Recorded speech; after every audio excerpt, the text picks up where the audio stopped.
Ramesses, Ramesses. अच्छा, फिर वही फरियाद लेकर आए। तुम चाहते हो कि मैं तुम्हारे लोगों को आजाद कर दूं? मुझे यकीन था तुम यहीं पर मिलोगे। चल जाओ। रामेसेस, हमें इस तबाही को रोकना होगा।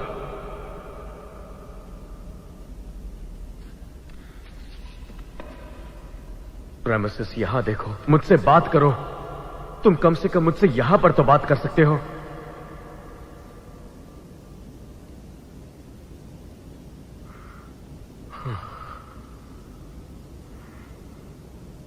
इस जगह से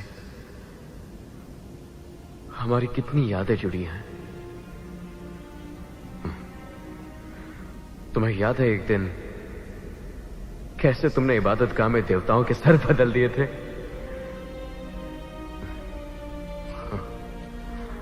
अगर मुझे ठीक से याद है तो तुम भी मेरे साथ उस शरारत में बराबर के हिस्सेदार थे। नहीं, वो तुम ही थे, मैंने तो कुछ नहीं किया था। नहीं, तुम भी वहां थे। तुमने गेंडे का सर मगरमच्छ पर और मगरमच्छ का बगुले सर पर रखा था। हाँ, और पेश फेरे से मनहूस समझकर 2 महीने का व्रत रखा था। अब्बा हुजूर कितना नाराज हुए थे। तुम हमेशा मुझे मुसीबत में डाल दिया करते थे।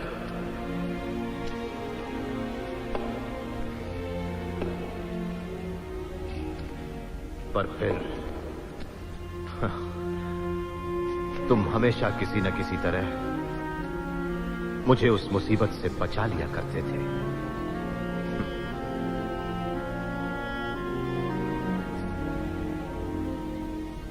हमारे बीच सब कुछ पहले जैसा क्यों नहीं हो सकता?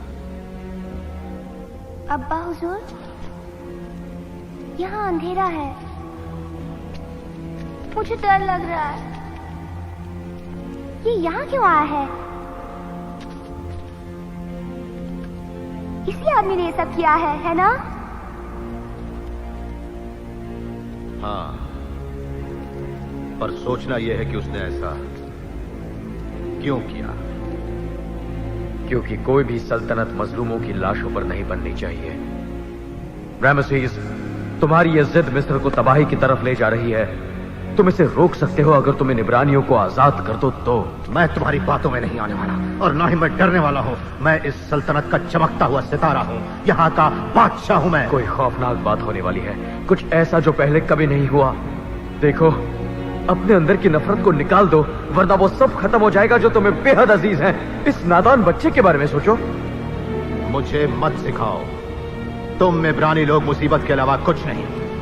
मेरे अब्बा हुजूर जानते थे कि तुम लोगों के साथ कैसे बर्ताव करें। रामेसेस, और शायद वक्त आ गया है कि मैं भी उसी सख्ती से पेश आऊं। रामेसेस, अब मैं पूरे मिस्र पर ऐसा कहर बरसाऊंगा जैसा न पहले कभी हुआ है और न फिर कभी होगा।